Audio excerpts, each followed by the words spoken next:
Welcome to the Raw Spotlight podcast, where we feature inspiring leaders in the B2B space and share their unique stories. Let's get started with the show. Hi, today we're diving into CMS basics, WordPress versus Shopify, breaking down the differences so you can decide what's right for your business and which platform your website should be on. Welcome to the Raw Spotlight, where we explore leadership, entrepreneurship, and digital marketing. I'm Emily Au, co-founder of Ready Artwork, joined by my business partner, Victor Huynh. In this series, we'll share insights on growing business, the evolution of digital marketing, and key strategies for success. Past episodes include conversations on how generative AI and modern SEO are changing the way B2B companies get found online. What makes you rank in tools like ChatGPT and Gemini, and how to make your business appear where your customers are searching. So be sure to check out that episode. For now, let's get comfortable, settle in, and get ready to be inspired. Before we start, I have a sponsor message. This episode is brought to you by Ready Artwork, a website-first digital marketing agency focused on long-term growth. Our proven 7-step website blueprint is the heart of everything we do, designed to build high-performing lead-generating websites. Want a full breakdown? Check out our episode on 7-step blueprint or visit readyartwork.com to learn more. Okay, today I'm joined again by my business partner and co-founder, Victor Huynh. From our garage startup days to leading one of LA's top website design companies, Victor has helped businesses grow through branding, digital strategy, and custom websites. Hey, Victor, welcome to the show. Thanks. Good to be back. Excited for today's topic. You know, it's core to our business, so should be a really good one. Yeah, so let's dive right into the basics of WordPress and Shopify. Okay. So yeah, go ahead. I was going to define for the audience, what is a CMS?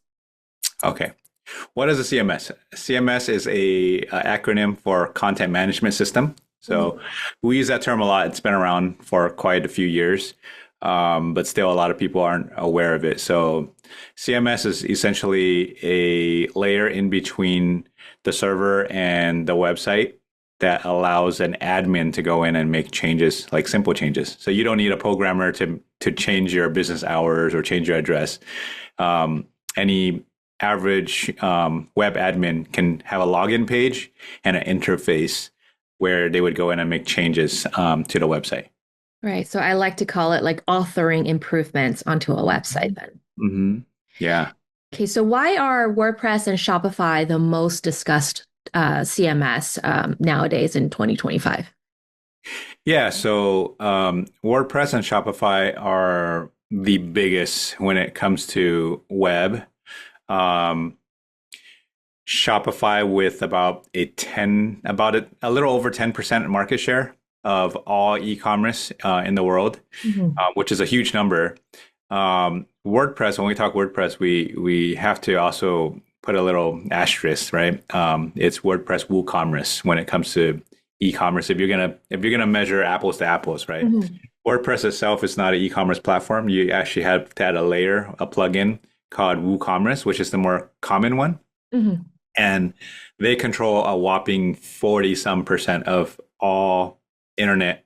You know, WordPress itself, almost 50% of all websites that are live today are on WordPress.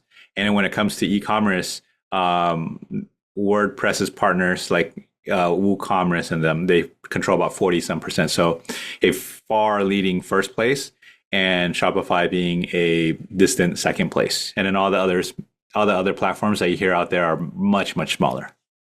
Okay, well, let's just, in simple terms, what's the main difference between WordPress and Shopify for businesses?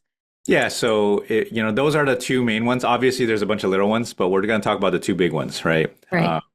WordPress is what we call open source, and Shopify is proprietary. And what does that mean? It sounds like really big words. Open source is a concept when it comes to software development where the person that invented it made a conscious decision to open up the licensing to the community. So the community can use it and make changes, make suggestions to improve upon it, with the promise that it'll always be available and always be free to use. Now, if you start selling it, then that's against the rules, the licensing rules, right? Shopify, on the other hand, is proprietary. So someone spent money and hired a small group of people to build something out and packaged it and sold it. So think Microsoft, right? Versus something like Ubuntu or Unix.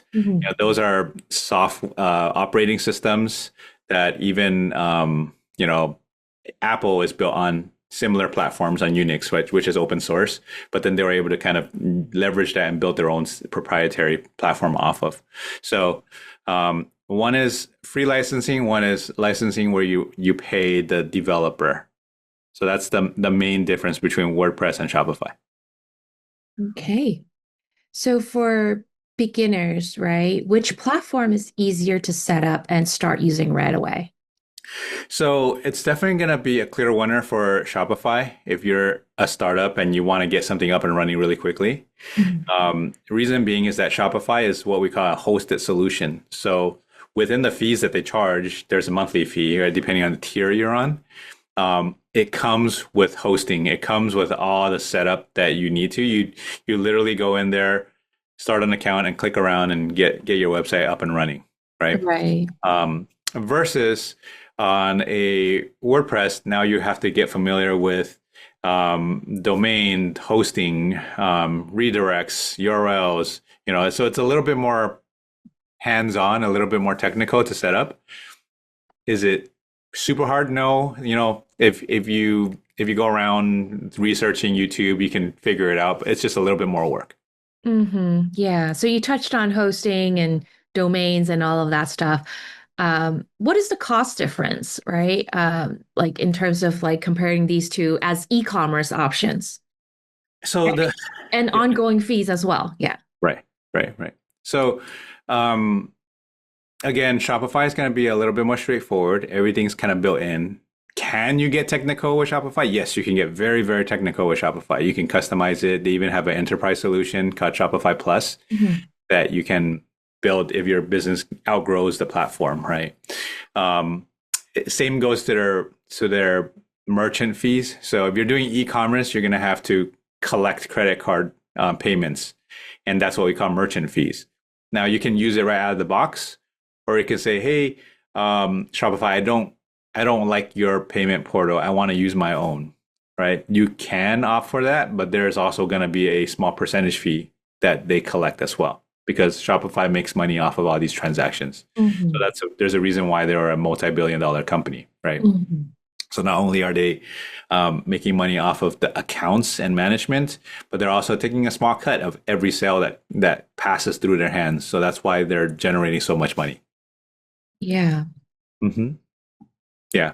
On the WordPress side, if you're not technical, you're gonna have to find someone that knows what they're doing, right?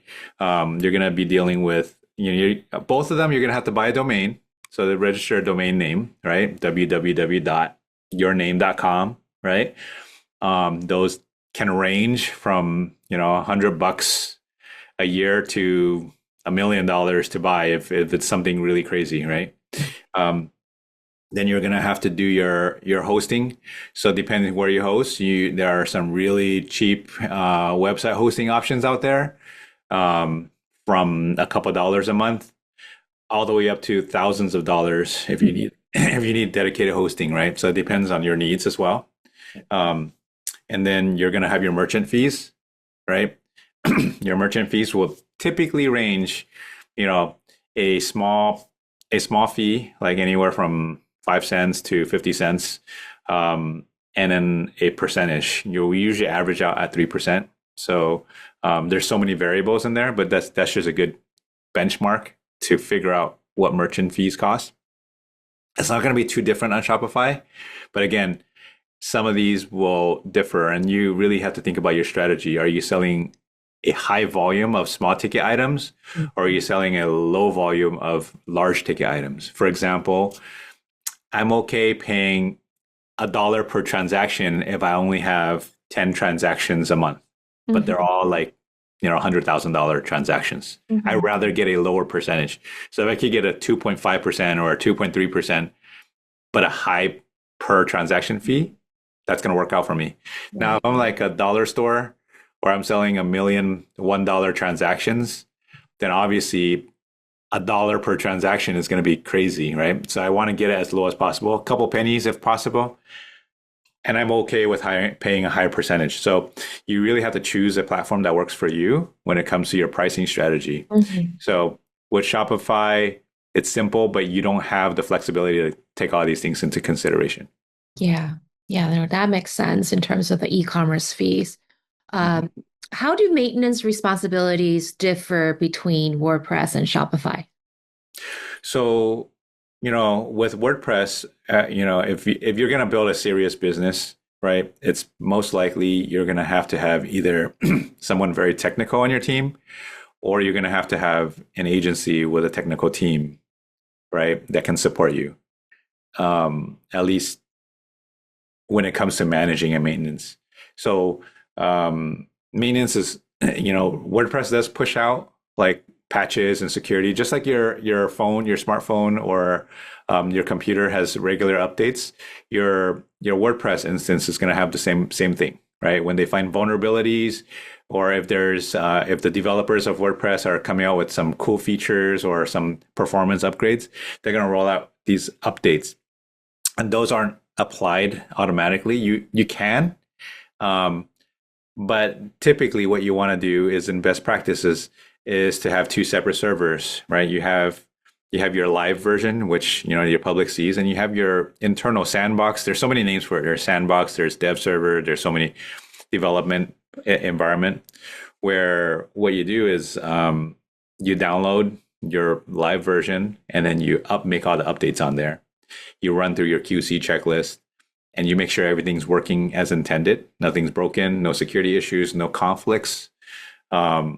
And once you're happy with that, then you push it out, right? That's a simplified version. Obviously, there's a lot of things to consider. We don't have time to cover everything in this podcast, but that's just the high level of it. The only time you would want to do a automatic update or just go ahead and click update, which a lot of people do mistakenly, is if you have a really simple, non-customized WordPress instance where there's everything's just out of the box, right? And you can click update and it'll work as intended. Default settings. Exactly. Everything's default settings. Yeah. But typically clients that come to us, they want customization. Right. So once you start getting into customizations, you start getting into plugins and all these other things. Clicking that update is the worst thing and last thing you want to do. Because then more than likely in that, it's going to break. Something's going to break. Whether it's functional or visual or, mobile is not going to work, So just asking for a lot of headaches if you go ahead and set that automatic update. Now, on the Shopify end, Shopify manages all that. So we haven't seen too many crazy changes, when it comes to security updates and things like that. Shopify manages, that's why they charge a premium. So you're paying for that convenience. Overall, I think your cost might be a little bit lower on Shopify, especially at the beginning. But what you're giving up is that higher transaction fee, that less customization, right? It's a little bit more rigid, so they're able to kind of make those updates. So that's the give and take, right? You're giving up a little bit more freedom, if you will, and customization for that, and you're paying a little bit more in terms of fees in general than WordPress. Okay, you touched on customization quite a bit just right now. Which one offers better, or are they the same in terms of customization? For the most part, WordPress is going to be a lot more customizable. If you can dream it, it can be built, right? Shopify can be with some limitations, but they rely heavily on plugins. So, most likely if you have a use case, if it's common enough, there's going to be a plugin for that. And so one of the, that kind of reminds me of a common pitfall is that people start a Shopify site, it's great. Oh, I need to add coupons. Okay, let's add this plugin. Oh, I want it to do this special functionality. I want memberships. I want this. I want that. There's a plugin for everything. You start adding them on. These plugins are developed by third party. Mm-hmm. So they're not all built by Shopify.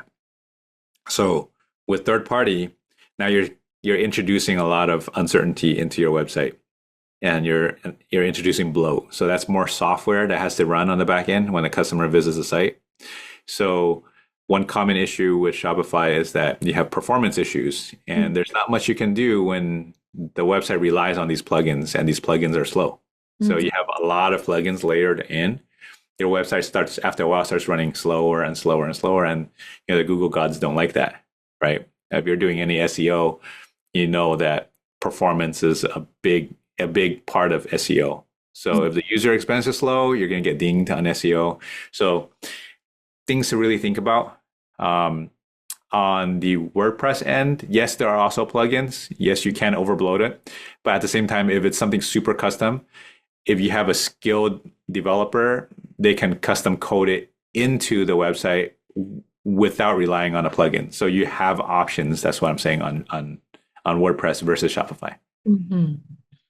In terms of features and scalability, which platform performs better for e-commerce for B2B?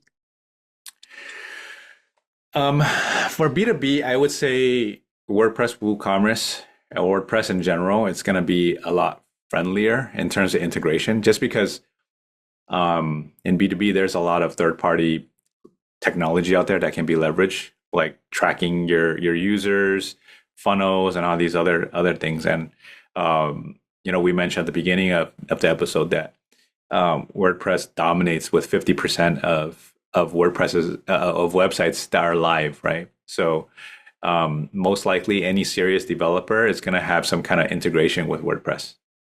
Shopify, on the other hand, it grew out of B2C.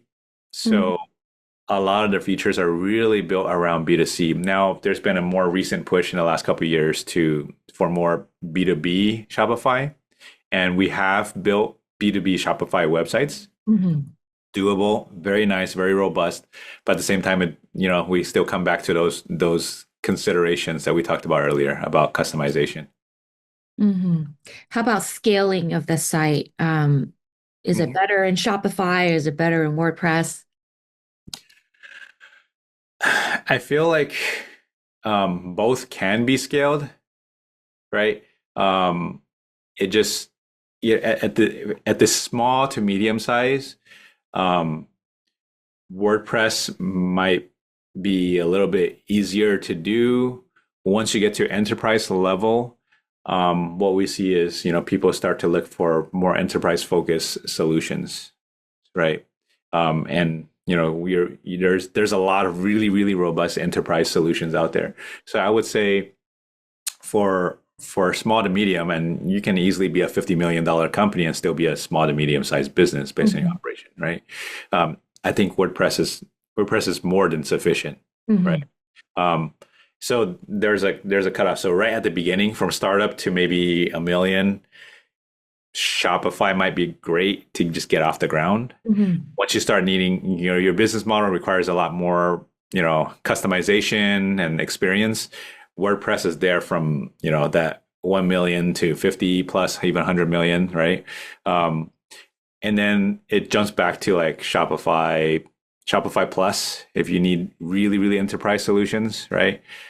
So it depends at what stage you are and what your needs are in your business. So they all have a place. So that's why when we look at each customer's use case, when we do our discovery, we have to look at all these like aspects of their buyer journey, their customer sales process, and what their needs are.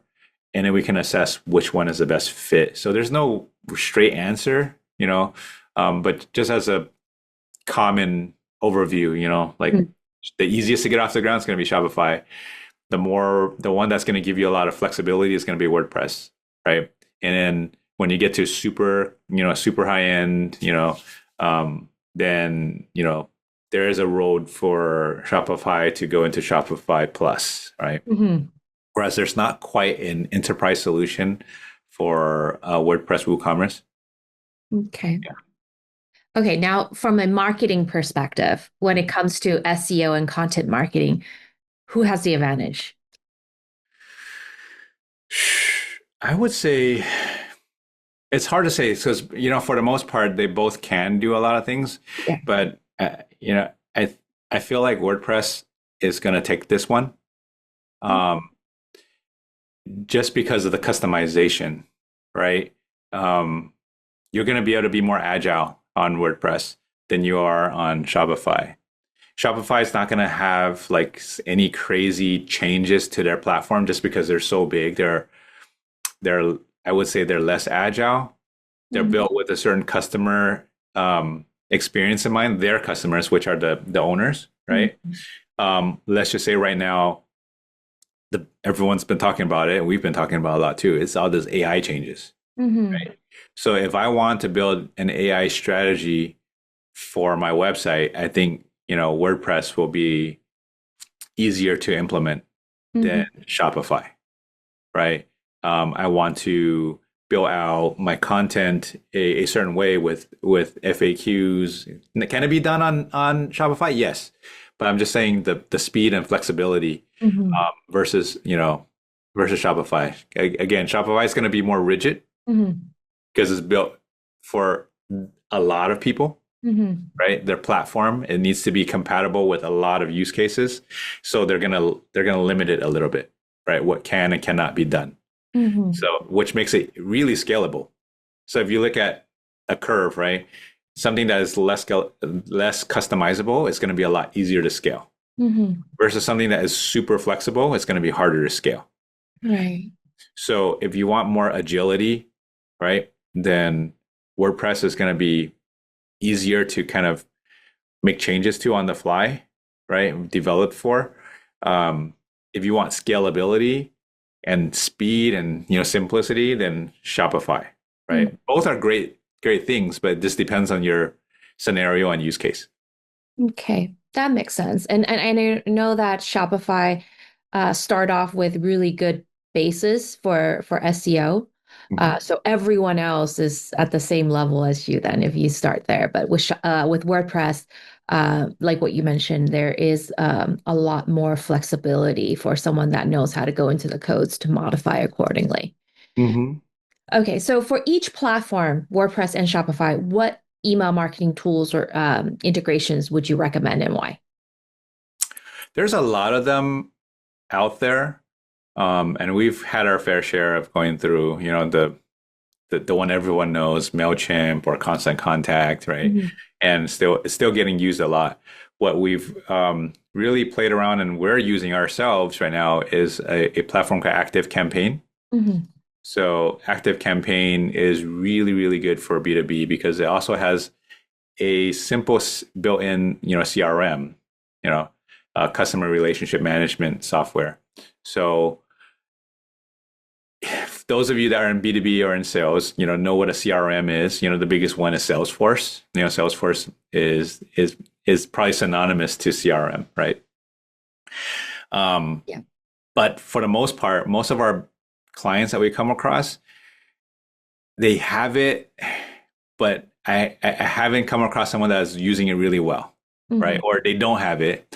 A lot of them, a lot of our clients are really old school. So they use Rolodex. Some of our younger team members don't know what a Rolodex is, but they call, they email, they go in person, right? And it works. There's that human aspect to it. But a lot of times they leave a lot on the table when they don't implement something like a CRM where they're able to track all their sales, their entire funnel, right? And how do you get that additional touch point? So some of our clients, a lot of our clients actually, when they come to us, they do email marketing, but for them, it's just more like brand awareness. I send out an email and people see it, right? And that's the end of it. It's nice that we get it. They might look at open rates and click rates, but then they stop there, right? How do we take it a step further in our website, right? If you're setting up something like lead scoring, where you're actually assigning points to each action of each individual. So I know John from this company that's on my email list actually clicked on this email like 10 times and forwarded it to someone else, right? I know that John is very engaged. And so that is information I can now feed to my sales team where they can go out and make some of those additional great touch points, right? Calling, emailing, visiting. So, there's an email automation. There's a lot of things that you can take beyond just sending out an email and looking at open rates. It actually becomes a sales tool. Okay. Right? And how do you integrate that into your website? How do you track all those things? When you're talking about integration. Okay. So you're recommending ActiveCampaign for WordPress then? Yeah. WordPress. Now, when it comes to Shopify, the other platform that we use is Klaviyo. And Klaviyo, the reason why it's so highly recommended is because they have a lot of native features built into Shopify. So they got in early, and they're built as with a lot of native applications. So there's data that comes out of box, if you will, in Klaviyo, right?